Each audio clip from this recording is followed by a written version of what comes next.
So Supreme, Quinn. You love Supreme. Yes. First of all, what brought you to London, and is this your first time? So no, this is not my first time, and what really, I guess the first time I was in London, I must have been maybe 2 or 3 years old, and then afterwards I came to the north of England to study, actually, in theology, and I found myself in London later. That was 2 years prior. You came all the way to England to study theology? Yeah. Why England? Why theology? Actually, it was a connection with my mother, and she had previously studied at the same place. Oh, It's a little castle in northern England, and I thought it'd be a lovely experience, and to see the people around the world, it was really a cool thing to do. And so now I'm back, and I love the city. So it would be my third time. Okay. Yeah. And how did you find that course? I found it life-changing, honestly. Was it like a degree or? It was more of like a diploma, like a certificate. Okay. Yeah, that's what we call it. So it's about a year long or something? It was actually about a half a year. Okay. Yeah. I'm finding it quite common now Yeah. as a taxi driver for Americans, and I think it's probably noticed more Americans to come over and Yeah. do certain units or courses here. Yeah. And things like that, probably because it costs a lot cheaper. Do you have to pay for your degree in Canada? I do, unfortunately, and it's not cheap, especially the kind of schooling I want to pursue. So What did you want to pursue? So right now I'm doing my undergraduate degree, which is a bachelor's degree. It's a 4-year course in psychology with a minor in criminology. And then from there I applied to law school to become a lawyer, hopefully. Or for entrepreneurial reasons or something like that. Okay. So you've come over here to see your lovely lady. Of course, I've come to support her. How long you two been together? Maybe a year and 3/4, almost 2 years. And where did you meet? We don't like to admit this one because it comes off a little bit. Yeah. Tinder. Yeah. There's nothing wrong with that. Well, There's more to it than that, though. so Where you're trying to say, was it just a leg over? Initially, it was, well, we actually grew up in the same neighborhood in North Vancouver, this little kind of suburban area. And we went to the same high school for a couple of years, but we never crossed paths and we never knew each other personally. That must have been a big high school. It wasn't. It was tiny. That's the weird thing, and our Tiny. community was super small as well. We had all of these mutual friends, everything, and still had never come across each other, which is very surprising because I feel like we know almost everyone in our town. You two do Yeah. look like you're suited for each other, though. Thank you. Thank you. Thank you. It's very nice of you. Yeah. Remember that if you get in a domestic, what the taxi driver said. Yeah, absolutely. So then I guess when we did connect on the online platform, then it was kind of like, okay, we had this background together, and then we were able to kind of build on that because we had those mutual friends. We kind of grew up in the same area and knew we had common interests.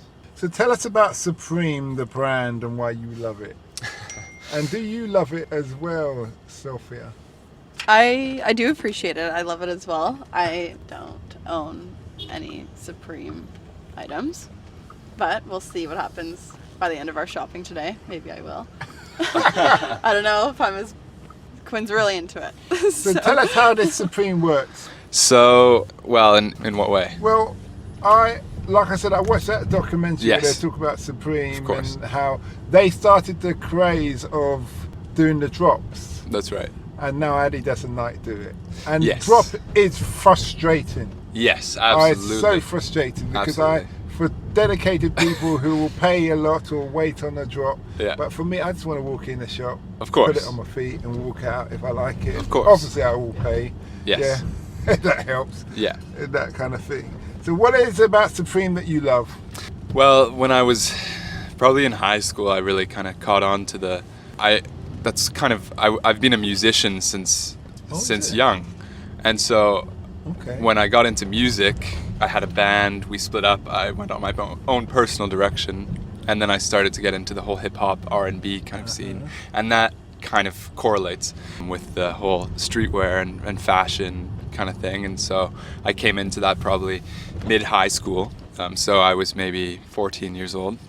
And it caught on instantly because it was just this kind of spectacle and a community in people who appreciate and admire these different clothing brands. And Supreme was one of them that has been around since 1994. Really, that long? Yeah, that long. It started in New York, and they have an incredible story, but it definitely started kind of with the skateboarding community, and then got absorbed by hip hop, and then pop culture and celebrities and all the like. And so there's this kind of mystique around it almost, because it's something so well loved by, you know, people like myself and Sophia, and then also people like A$AP Rocky or somebody, you know, who's big in streetwear and hip hop and fashion and whatnot. How much does the resale of items go for? Well, it varies per piece, but for example, my first time in London as an adult, I came to Supreme and I got a t-shirt, and it cost perhaps, I remember it to be about £50 for a t-shirt, so not too bad, but not exactly cheap. And then you can look on, there's a website called StockX, and it's almost like a stock market for the value of clothing items. And you'll see, I would check in, you know, every couple weeks and see how the value increased, because nobody could buy these anymore. And what happens at these drops, there's people use AI technology and robots basically to automatically buy them the piece of clothing online without even having to click a button. But they're usually costly. So how much is your t-shirt worth then when you checked? It went up to maybe about £150. Did you sell it? No. I haven't sold anything. You really love it, man. I'd just rather wear it, you know. So have you bought Sophia any Supreme kit? There's a funny story, because I was in Los Angeles in February, and they just opened their new location there on West Hollywood, and so I was shopping, and that's when I got a couple pieces for myself, and I, after the fact, told Sophia about this, and she said, "Oh, I wish you would have bought me the same kind of hoodie." I just get to steal his though, so it's not a big deal. What's mine is mine, and what's yours is mine, that kind of thing. That's right, except for some of my nicer pieces. Sophia's is Sophia's most of the time. I don't know if any of my clothes will fit up. I don't think you'd be wearing your items, top. your feminine items. Probably not. Not usually, no. Only on Fridays. Yeah, that's right. So, what's the most expensive item that you've ever bought from Supreme, or you've heard of being sold by Supreme?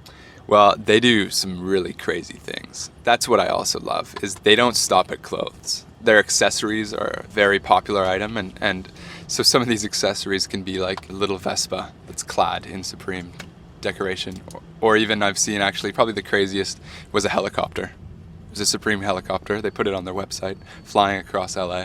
Completely decked out, and someone bought it. I'm sure they have. I'm not sure completely, but I know they also sold money guns. You would put money in them, and they would shoot dollar bills. That's a big pimping thing, isn't it? Yeah, that's right. But for myself, you bring that to the strip club. Yeah, that's right. It just makes it easier, so you don't have to. That's the only place, isn't it? Yeah. Someone that goes to the strip club a lot. Absolutely. Or that's a dad who just wants to get the kids out of the room. Yeah, exactly. Here's all that money. Go get it. But they do everything. I mean, my friend who's also really into it from Vancouver, he has Supreme toothpaste, he has Supreme pasta. Really? They do some really interesting collabs, and it's just fun to see. It really adds a lot of detail and character, as opposed to just clothes. So they're very creative, innovative people. Very, and it aligns with the kind of innovation in streetwear. Like, I'm sure you've heard of Virgil Abloh in Off-White. That was his brand. And that's another big streetwear one. And all these brands kind of collab. So Supreme collaborated with Louis Vuitton, as you know, the high fashion brand. High fashion. And do anything for a buck now, the high fashion. Oh yeah. That's true. So you said you're a musician. That's right, yes. What, do you sing as well? I do, that's my main instrument. Okay, so that's how you keep Sophia around. That's right. So what kind of music, what instruments do you play? So when I grew up, I started to play the guitar, and then a little bit of the piano, and then actually as I got older, I started getting into the trumpet, and I always had a love for jazz. Okay. And the jazz musicians, and that's only grown as I've aged. But primarily, I was always just singing. So singing was the main kind of instrument of my choice. And then as I got older, I used digital audio workspaces to produce music virtually. So was your dad a musician? Never. Your mum? Nope. Okay. So somebody must have wanted to be a musician. You know, your blood follows veins. When I'm interviewing people, usually someone was creative in the family, and that's where you... My mum's definitely creative.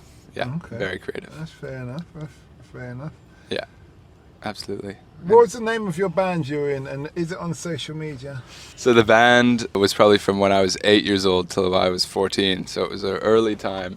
And the name of it, regretfully, because it was a funny name, and we tried to change it for a while, and this is part of the reason I left, was the Stormbreakers. And no, we cannot find it on social media, unfortunately. We actually made CDs. Okay. Well, we're coming to the end of the trip now. So thanks a lot for the interview. Thank you very much. And I wish you well in your future endeavours. Thank you very much. We hope that episode enhanced your life. We post an interview every day as well as vlogging on our social media channel. Don't forget to subscribe to get our latest episode.